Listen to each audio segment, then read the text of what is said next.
What is going on, Pats Nation? It's Colby Cochran with Patriots Global here, reporting live from Gillette Stadium, where the New England Patriots have just wrapped up their second day of mandatory training camp. Now, your boy was present, so the notes you'll be watching in this video are notes that I myself have observed. Like always, later on, you guys will be getting an in-depth video with professional notes that other reporters have also taken note of, such as how the quarterbacks performed and how many throws they had and how many completions and incompletions. But for now, we're going to get into some of my thoughts.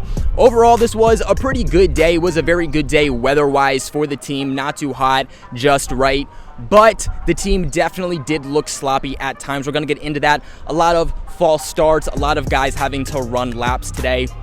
Just a lot of little technical mistakes, stuff that Belichick really is going to hammer on these guys, something that I don't think is going to be an issue start week one. When you have a lot of new guys coming in, of course, this is stuff that is going to happen.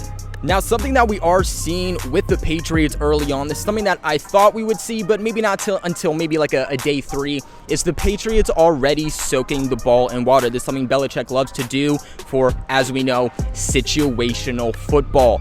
Dunking the footballs in water, giving it to the quarterbacks, giving them a lot of red zone work today. But again, trying to really replicate what it would be like if there is bad weather, such as rain, snow, whatnot. Now, something I also noticed myself, something really interesting, is that Josh McDaniels was vocally getting upset with his wide receivers. Like I mentioned earlier, they were working heavily on red zone yet again. This is something they also did for the first day.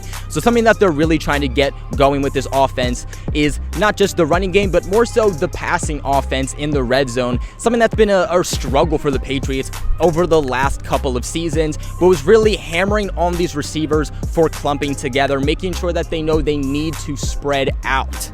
Now, something else interesting that I did notice myself is the connection of Mac Jones and wide receiver Kendrick Bourne.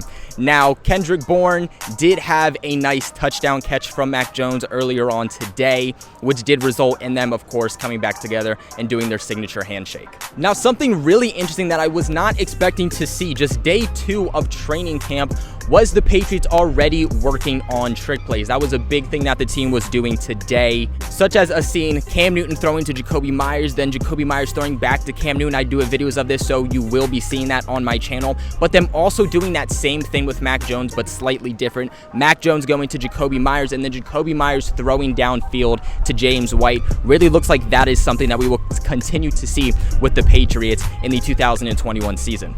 Now, something else that I did notice is Dante Hightower. Dante Hightower, as we all know, did slim down this offseason after opting out of the 2020 season, and he definitely looks different out there. He looks slimmer, but he also looks much, much faster. He looks way faster off the line of scrimmage. I don't remember exactly who he was going up against on the offensive line, but it was Mac Jones at quarterback, and as soon as the ball was snapped, it seems that Dante Hightower was already in the backfield up in Mac Jones' face. Easily would have resulted in a sack. Now, something else that happened today was something we also saw day one of training camp, and that was Jonnu Smith getting some jet sweeps. Now, this is something we usually see with the Patriots wide receivers in the past. We've seen it with N'Keal Harry, Julian Edelman, Brandon Cooks, Philip Dorsett, but it really looks like we are going to see these tight ends getting these jet sweeps, which really goes to showcase that two tight end set, the 12 personnel of Hunter Henry and Jonnu Smith, that we will be seeing for the upcoming 2021 season. Now, like I mentioned earlier, it was a little bit of a sloppy day. Technically, a lot of guys having to run laps, such as Michael Onwenu having to run a lap after a false start. The coach immediately called him out of the huddle, had to run a lap. Kyle Van Noy also, quickly to note, still in that red no contact jersey. He's looking good out there, he's still playing, but still dealing with some type of injury that red no contact jersey is still on him. Now, Devon Godchow and Dietrich Wise both had a false start at the same time. The offense was very vocal about calling them out for it. Both of those guys had to run a lap, and then at the end of practice, Gunnar Olszewski muffs a punt.